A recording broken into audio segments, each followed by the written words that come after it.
નમસ્કાર મિત્રો, પીએમ કિસાન official YouTube ચેનલની અંદર આપ સર્વ મિત્રોનું સ્વાગત છે।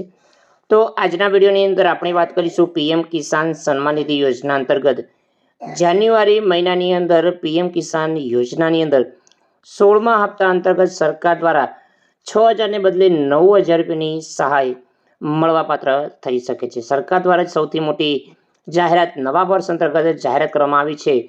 તો સંપૂર્ણ વિગતવાર માહિતી જાણીશું, તો વિડીયો અંત સુધી જોતા રહેજો। જો તમે અમારી ચેનલ પર નવા છો તો ચેનલને સબસ્ક્રાઇબ જરૂર કરજો।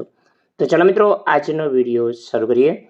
તો મિત્રો, વિડીયોની અંદર આપણે સૌથી પહેલાં તો વાત કરીશું નવ વર્ષ ખેડૂતો ભાઈઓ માટે ઘણું મહત્વનું બની શકે છે। આ વર્ષ ઘણા મોટા નિર્ણયો લેવામાં આવી શકે છે, જેનો ઉદ્દેશ ખેડૂતોને આર્થિક સ્થિતિને મજબૂત કરવાનો છે। નવ વર્ષ શરૂ થયું છે તો છેલ્લા વર્ષોમાં કૃષિ ક્ષેત્રે ઘણા બધા મોટા નિર્ણયો લેવામાં આવ્યા હતા, પરંતુ વર્ષ 2024 ખેડૂતોને દ્રષ્ટિકોણથી ખૂબ જ મહત્વપૂર્ણ રહેવાનું છે। સરકાર દ્વારા ખેડૂત ભાઈઓ માટે નવા યોજના શરૂ કરી શકાય છે।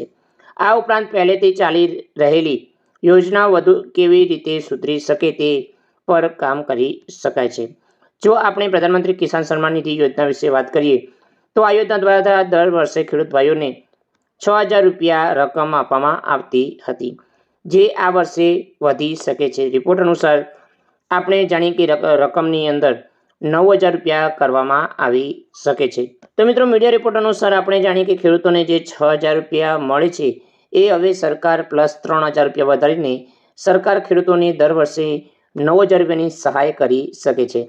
તો આ સહાય છે એ ખેડૂતોના ખાતાની અંદર ડાયરેક્ટ ડીબીટીના માધ્યમથી ટ્રાન્સફર કરવામાં આવે છે। તો મિત્રો, પીએમ કિસાન યોજના દ્વારા ખેડૂત ભાઈઓને 3 હપ્તા પૈસા ટ્રાન્સફર કરવામાં આવે છે। તો આ હપ્તો લગભગ 4 મહિના અંતરાલ પછી ટ્રાન્સફર થાય છે। મિત્રો, ખેડૂતોનું જે આપણે વાત કરીએ કે જે 6,000 રૂપિયા મળે છે એ વધીને 9,000 રૂપિયા કરવામાં આવે તો તમારું શું કહેવું છે કે ખરેખર સરકાર દ્વારા ખેડૂતો માટે અગત્યની યોજના વિશે આ નિર્ણય લેવો જોઈએ કે ન લેવો જોઈએ, કમેન્ટ કરીને અવશ્ય જણાવજો।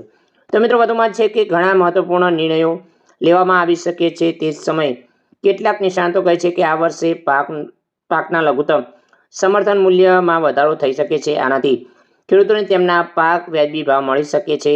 તેમ પાક વીમા યોજના વ્યાપ વધારી શકાય છે। આનાથી ખેડૂતોને પાક નુકસાન સ્થિતિ આર્થિક જે મદદ મળી શકે છે। આ ઉપરાંત કૃષિ ક્ષેત્રમાં સતત વિકાસ થઈ રહ્યો છે।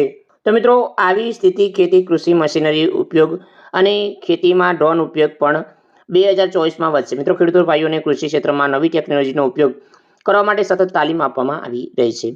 તો મિત્રો, અત્યારે એઆઈનો વધુ ફ્રેઝ જો વાત કરીએ તો આ વર્ષે ખેડૂતો માટે ખૂબ જ ખાસ બની શકે છે। તો આર્ટિફિશિયલ ઇન્ટેલિજન્સ ઝડપી પ્રગતિ આ ક્ષેત્ર માટે ખૂબ જ મહત્વપૂર્ણ સાબિત થઈ શકે। સરકાર દ્વારા લેવામાં આવેલી પગલાં ખેડૂતોની આવકમાં સુધારો થઈ શકે છે, તેની આર્થિક સ્થિતિ પણ સુધરી શકે છે। તો મિત્રો, તમારું શું કહેવું છે કે ખેડૂતોને જે 6,000 મળે છે એની અંદર 9,000 કરવા જોઈએ કે ન કરવા જોઈએ, કમેન્ટ કરજો, કારણ કે આ ખેડૂત માટે આવક વધારવા માટે સૌથી મોટો સ્ત્રોત બની શકે છે। તો આ તે અગત્યની માહિતી। જય હિન્દ મિત્રો, વંદે માતરમ, જય ગરવી ગુજરાત।